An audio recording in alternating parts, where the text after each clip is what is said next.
مرکز مطبوعات وزارت کارهای داخلی تاجیکستان خبر داد که روز یکم دکامبر در دو صدمه در پنجکین و مومنآباد دو کودک بر اثر صدمه های نقلیاتی به هلاکت رسیدند.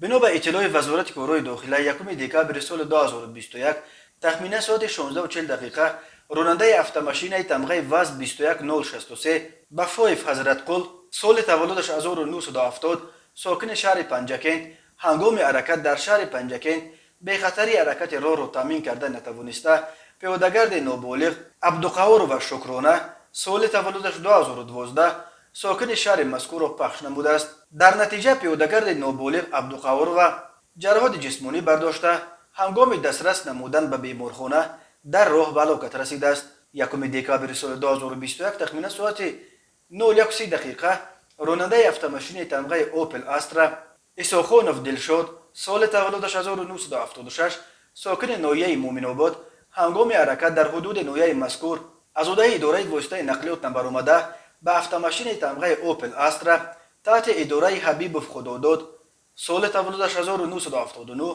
ساکن ناحیه ذکر گردیده برخورد است. در نتیجه مسافر автомашین تمغه اوپل استرا خورسال فیروشازاده شهادت سال تولدش 2019 جراحات جسمانی گرفته در بیمارخانه به هلاکت رسیده است. مسافر دیگر автомашین اسلاموف زیارتشاه سال تولدش 1961 در بیمارخانه بستری گردیده است. از روی این حادثه ها تحقیقات ادامه دارد.